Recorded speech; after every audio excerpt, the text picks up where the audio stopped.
Ich heiße Les Humphries. Ich bin 1940 in einem Vorort von London, das heißt Croydon, geboren. Wohne seit 5 Jahren in Deutschland, fühle mich da sehr wohl. Arbeite zusammen mit 2 Mitproduzenten, Herr Jack Martin und Herr Günther Geier. Wir haben bis jetzt in Europa 8 goldene Langspielplatten erreicht und das ist für mich natürlich sehr schön, wenn man das hört. Aber eine Langspielplatte oder eine Aufnahme überhaupt gehört natürlich eine ganze Menge Arbeit.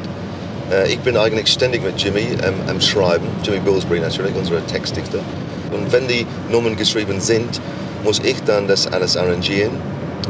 Dann muss ich ins Studio gehen. Die Studioarbeit alleine dauert normalerweise 3 bis 4 Wochen. Und insgesamt ist man ungefähr mit 6 Monaten Arbeit beschäftigt. Und das heißt, dass wenn wir 2 Langspielplatten ins Jahr rausbringen, das ist meine ganze Zeit vorbei. Okay? 1, 2, 3, 4.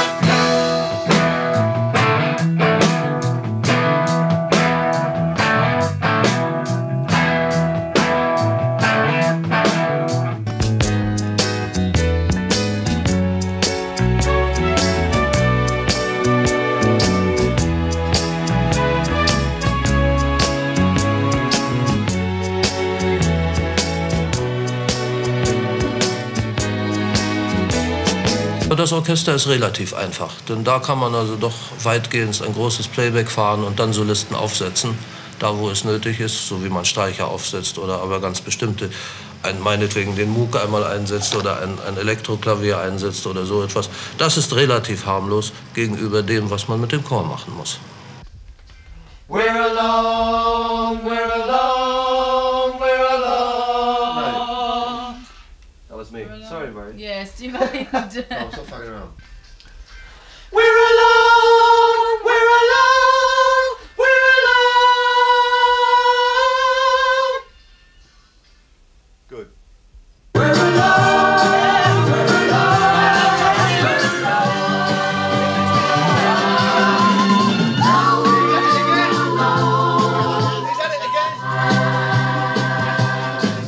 Yes, my Lord. Yes, my Lord. Yes, my Lord. Yes, my Lord.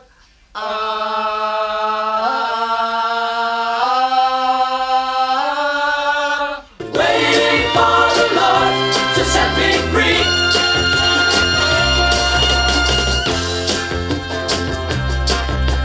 Yes, my Lord. Yes, my Lord.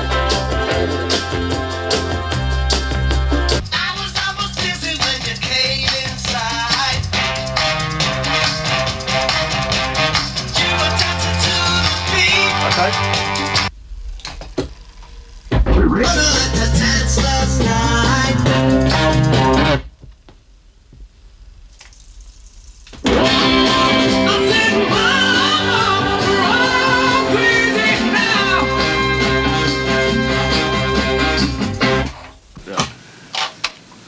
Das war gut. Die Klasse finde ich gut.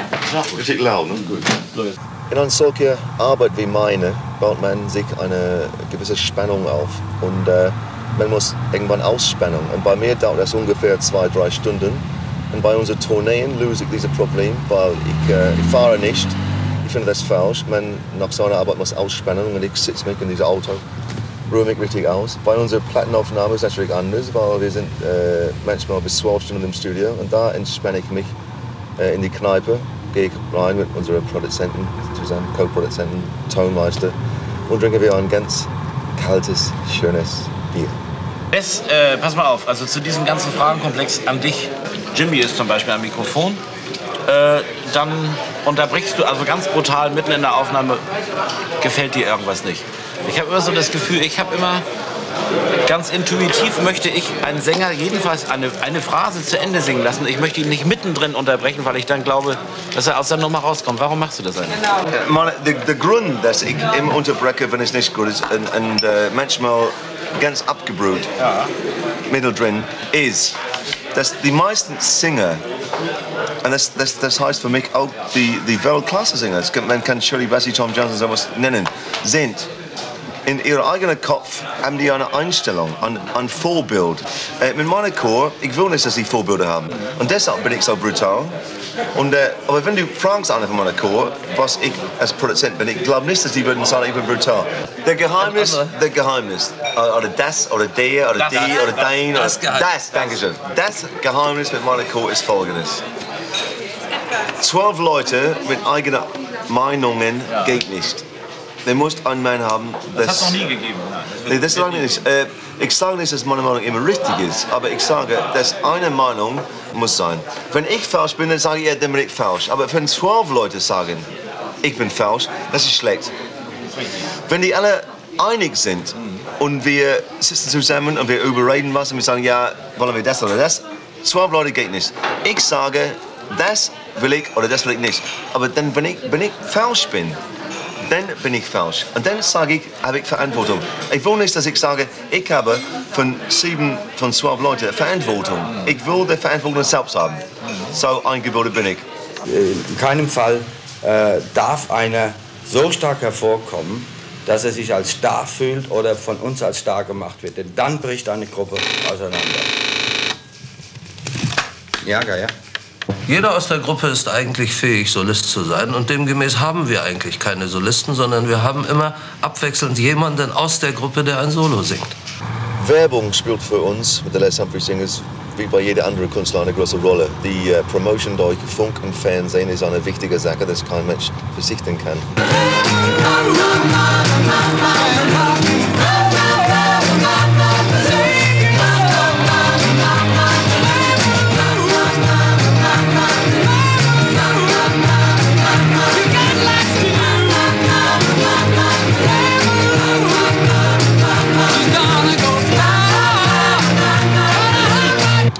Jeder Fernsehauftritt ist wichtig, aber da gibt es andere Auftritte, das man manchmal nicht so gern macht und manchmal doch gern. Ich habe nie einen so vollen Raum hier gehabt bei der Grünen Woche wie heute Morgen. Das ist ganz zweifellos Ihr Ihrem Hiersein zu verdanken und Ihr großes Verdienst, dass wir so viele Menschen schon heute Morgen hier bei uns haben. Ganz besonders freue ich mich, dass Sie die Feuerwehrkapelle aus Schöningstedt nach hier noch einmal dirigieren werden.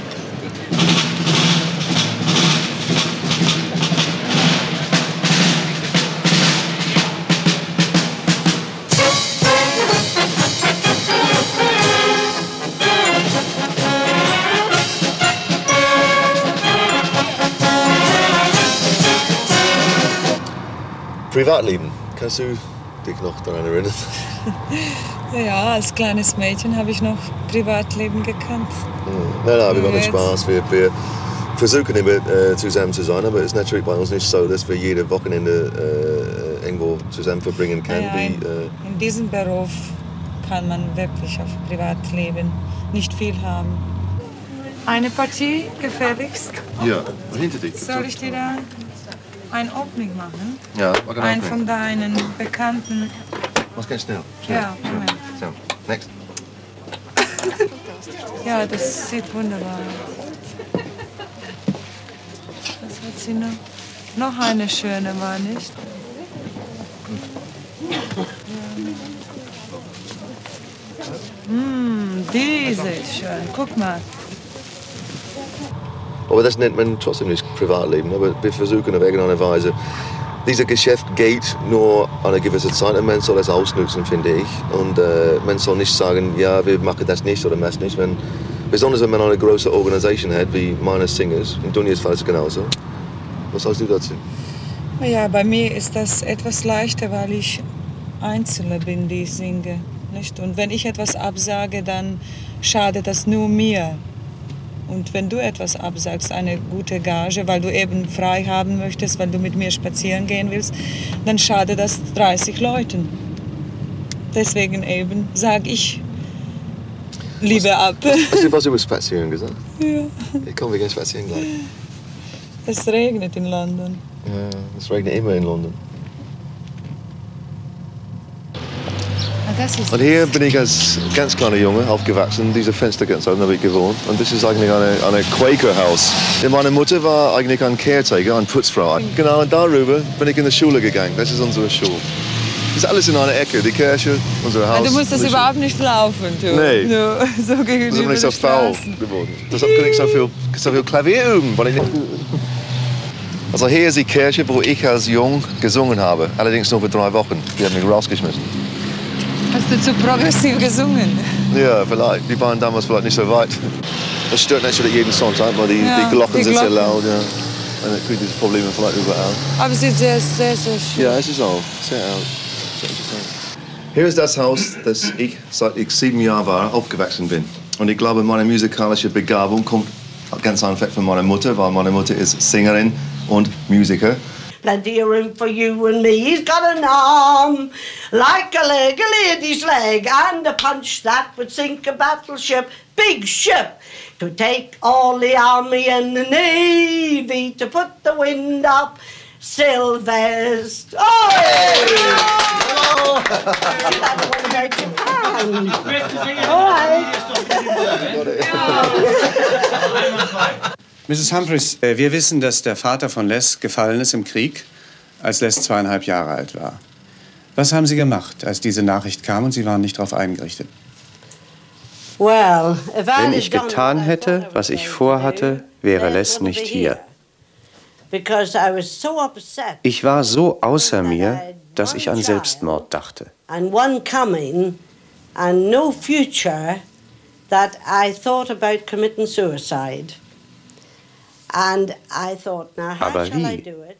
Sollte ich den Gashahn I'll aufdrehen? open the oven, I'll put the gas on, and I'll get Les. And Les war 2,5 Jahre alt und Kathleen war unterwegs. the baby inside me would have gone anyway, but I had a little dog. Aber ich hatte einen kleinen Hund Couldn't kill the dog before und den konnte ich I doch nicht went. umbringen. And it certainly, you know, I couldn't have gone. Ich konnte nicht weg und den Hund allein lassen. And so I thought, Da habe ich mir gesagt, es I geht can't do nicht. it that way. Ich muss die Kinder durchbringen. Wenn man so bekannt ist wie Les, hat man in Anführungsstrichen gestellt sehr viele Freunde. Ich glaube aber, echte Freunde hat er nicht viel, weil er einfach auch keine Zeit hat, sich mit den Freunden zu beschäftigen. Und Freundschaft verlangt einfach Zeit. Das heißt, die Freundschaften, die er hat, beschränken sich auf den internen Bereich, in dem Auf er einen lebt. ganz engen, kleinen Kreis, die einfach auch Verständnis für seine Arbeit haben. Also eigentlich Mitarbeiter. Ja.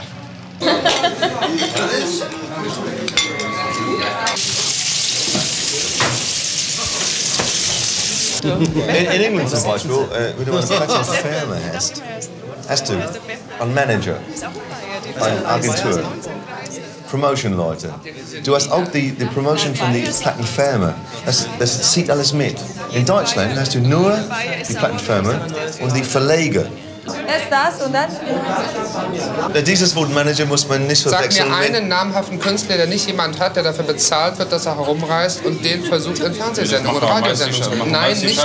Nein. Das wird doch von Jahr zu Jahr weniger. Du Klaus, das stimmt gar nicht. In Deutschland, weil kein Manager da ist, kommt von der Plattenfirma einen Einfluss, kommt von den Verleger einen Einfluss, kommt vielleicht von ein paar Pressemen einen Einfluss. Wir planen über Weihnachten und Neujahr nach Afrika zu gehen, um dort das Rohkonzept für die Tournee und für die gesamten Sänger und für das Orchester einzuplanen, um es dann anschließend hier, wenn wir zurückkommen, durchzudiskutieren.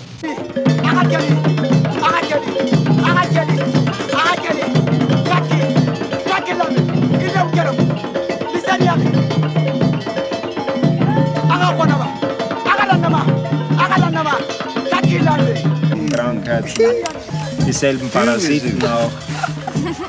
Und wenn Sie einmal zu Hause sind und einmal parasitenfrei sind, dann ist das kein Problem. Was sage ich nur, wenn der auf meinem Arm einschlägt? Meine Vorstellung ist, dass wir die Bläser, die Orchester, mittel in der ersten Hälfte vorstellen, dass wir bis dann die Chor in die alte Beziehungsweise Stil jetzt. Genau. Das ist nun endgültig. Ich finde, das war eine große europäische Tournee. Wir gehen zu Städten und auch zu Ländern, wo wir überhaupt nicht waren. Wir gehen zu Leuten, wo wir nicht gespielt haben. Und wir sollen diese Leute, die Singers, zeigen, wie die waren, wie die sind. Und auch die zweite Thema, das wir jetzt präsentieren wollen in der neuen Jahr, mit Blazer, dieses Sound 73 mit Orchester. Organisation ist natürlich eine sehr wichtige Sache bei jedem Geschäft. Und bei mich ist es so, dass ich Arrangeur bin, Chorleiter. Und das ist meine, also wenn man sagen kann, Talent und meine Begabung. Aber wenn man auf Tournee geht, muss man eine Organisation hinterhaben.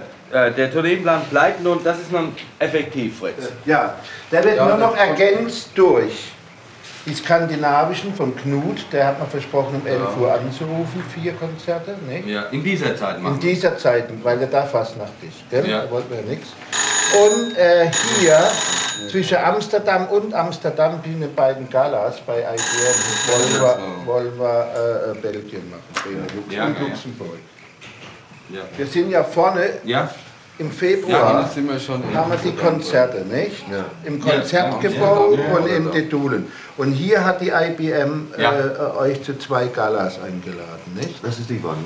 Die beiden. Ja, und dazwischen bleiben wir in Benelux. Ja. Gibbo. Ja. Gibbo, Goldschatz. Das ist Gold hier. I'm fine. Ja, eben. Das ist gut. Jederzeit.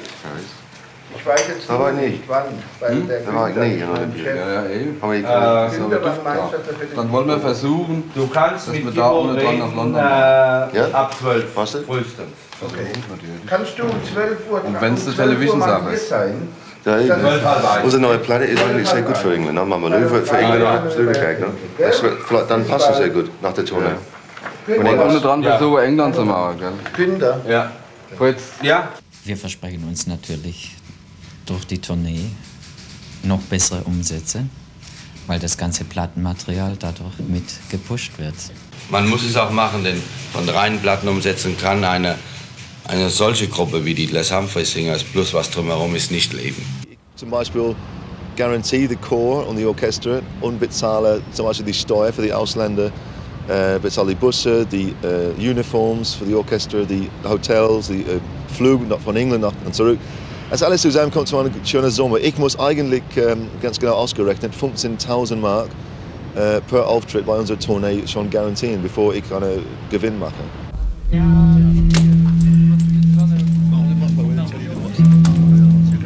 On passe par ici. Ça va, ZDF. 1, 2, 1, 1. Okay. Ce sera le central, oui. Look, stay on that one and I'll go on this. Je vais déconnecter parce qu'on va plus rien y comprendre. Déconnecter. Test. Test. La dernière qu'on tire, c'est pour le côté droit. Anyway, if you watch that line. Okay, let's go. So people are coming. Happy birthday, Jürgen. L'autre aussi, vous déconnectez. 1, 2, 1, 2.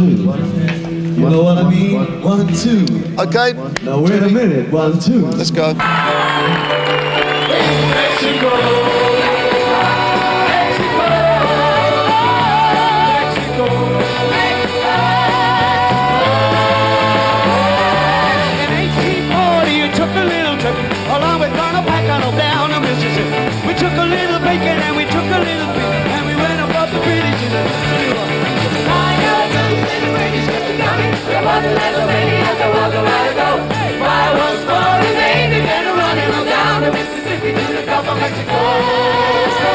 Ist Mexiko ein Plagiat? Nein, absolut nicht. Mexiko basiert auf einem Traditional und die andere Seite, die Les Humphries des Plagiats sichtigt, hat sich auch auf dieses Traditional gestützt. Die Frage ist, habe ich das geklaut? Die Antwort ist nein. Die Melodie ist frei, ist geschrieben 1815. Das weiß kein Mensch mehr, wer das geschrieben hat. Das heißt 8th of January. Und ein gewisser Jimmy Driftwood hat einen Text geschrieben 1955 und er hat es genannt The Battle of New Orleans. Ich würde sagen, es ist ähnlich wie das heute jeder Goethe abdrucken darf oder Schiller, ist auch frei. So ist es nach 70 Jahren. Genau. Wir haben dieselbe gemacht. Wir haben die Melodie genommen, einen neuen Text gemacht und einen ganz neuen Teil gebaut. Diese Mexico, das ist nicht das Original, das haben wir zusätzlich gebaut. Und das ist die Anfänger für den Titel.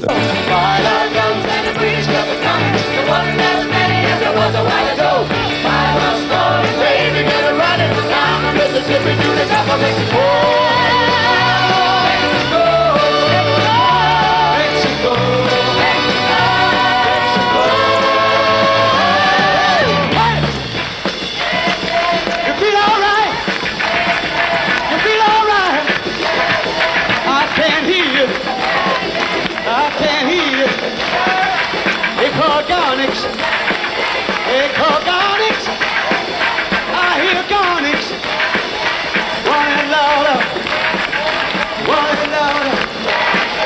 Bishop louder, Bishop louder.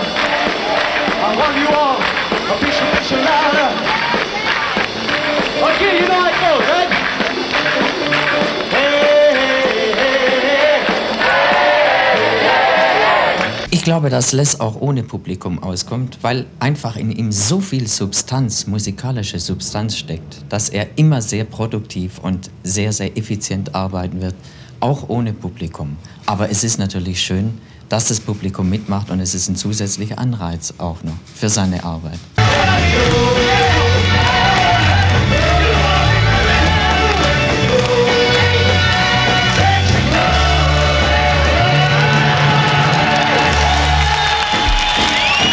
Ich glaube, dass der Sound 73, der Les Humphries, der Sound für die 70er Jahre sein wird. Ich freue mich, dass Les so viel Erfolg gehabt hat heute Abend, weil das hat er bestimmt verdient. Er hat so viel gearbeitet und ich freue mich mit ihm zusammen. Und ich hätte was vergessen. Ja, ich habe dir gesagt. Und?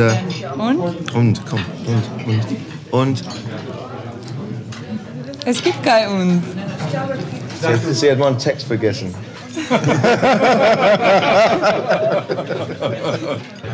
Wir hatten 6.500 Leute, es war voll, ich darf das Wort nicht sagen, weil wir so ausgemacht haben. Es war ausverkauft und es kostet eine Mark. Eine Mark, wenn man dieses Wort sagt, dieses Wort ausverkauft. Aber es gilt nicht auf die Konzerte, die Du hast vorbei es sind. gesagt, du gibst mir eine Mark, nein, es kommt in die Kasse. Nach der Tournee werden wir dann eine große Feier Mit einem machen. bestimmten Grund. Der Grund ist, wenn man sagt ausverkauft, zu laut, kommen die Leute nicht mehr rein. Und kaufen keine Karten mehr. Hat das einer gehört hier, das Wort? Aber das war Konzert für heute, das gilt. Das kann man jetzt, Vergangenheit kann man sagen, das war ausverkauft. Nein, das Wort ausverkauft, jetzt meine ich es ganz ernst, denn es geht ums Geld. Das Wort ausverkauft ist Gift für eine Tournee, die so lang geht, über 3 Monate, weil diese Parole ausverkauft lähmt die Leute und die sagen, ach, da hat es gar keinen Zweck hinzugehen. Und wenn man Konzerte macht bis zum 21. April, dann ist es sehr dumm, bereits im Januar oder Februar von Ausverkauf zu reden. Dass wir allerdings Grund haben, dieses Wort so oft zu verschweigen, krampfhaft, macht uns besonders glücklich. Wir sind in der Tat ausverkauft gewesen. Das gefällt mir, ja. Meiner Meinung nach, wir sind am Anfang, wir sind nicht am Ende, wie manche Leute behaupten. Wir machen jetzt die Durchbruch in Ausland. Wir wissen alle, die Chor sind sehr vernünftig geworden. Die wissen, dass in Ausland ein Geschäft für uns sein kann, aber es gehört zu einer gewissen Vorbereitung und diese Vorbereitung ist schwer.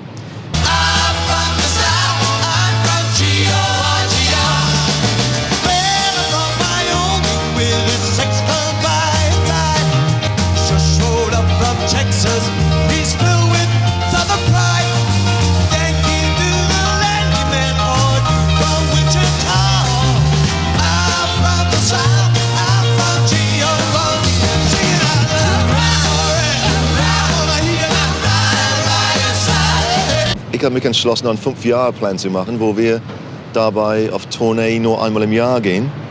Wir würden uns im Ausland konzentrieren und wir hoffen, dass wir nochmal betonen können, dass in Frankreich, hier in London, in England, in Italien dieses Jahr ein gewisser Durchbruch kommt. Und nächstes Jahr würden wir eventuell, wenn es hier klappt, weil hier ist eine Brücke eigentlich nach Amerika und Japan unbedingt konzentrieren.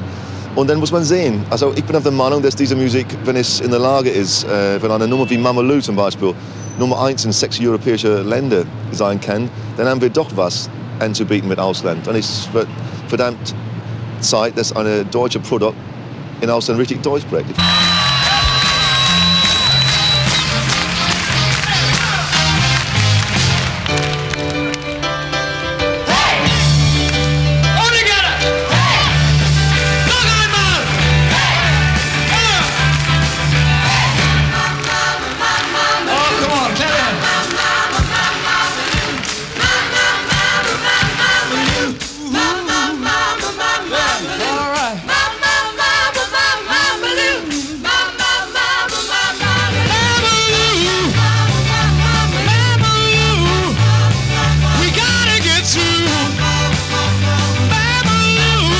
Damals haben die Singers viele umsonst gemacht. Jetzt ist es so, dass wir auf lange Tourneen gehen können.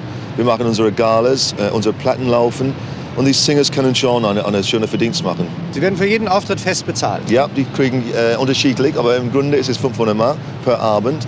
Und man kann es selbst ausrechnen. Das ist so eine lange 100-Tage-Tournee, was man verdienen kann. Bei den Platten ist es etwas anders. Manche Leute sagen, ja, der Les verdient die große Kohle und die Chor sterben von Hunger und so. Das haben Leute behauptet. Das ist überhaupt nicht wahr, weil bei unserer zweiten LP, die erste war ein riesiger bei mir voller, habe ich jeder in der Chor damals gefragt, was die wollen. An Beteiligung, um die Platten umsetzt oder Geld für die Aufnahme. Und das war zu einem Zeitpunkt, wo kein riesiger Umsatz da war. Und man muss nicht vergessen, wir sind nicht ein Einzelsinger, das von einem Umsatz leben kann. Wir waren 12.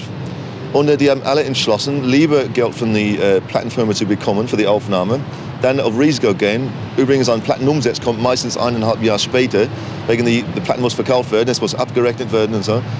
Und die wollen nicht so lange warten.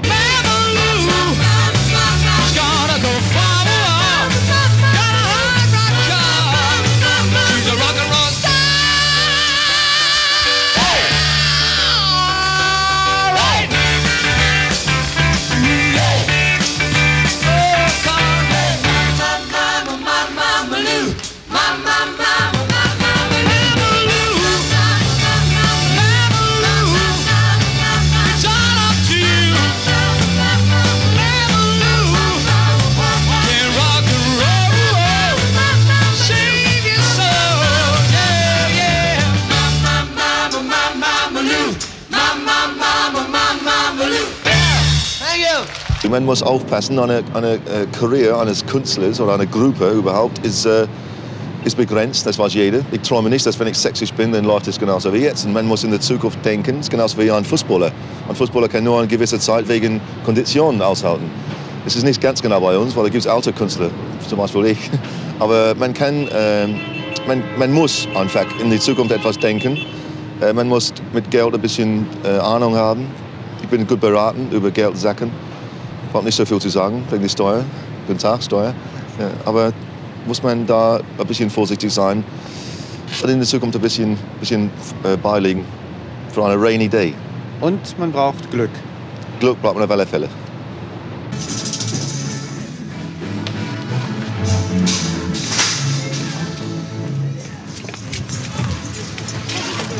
Mama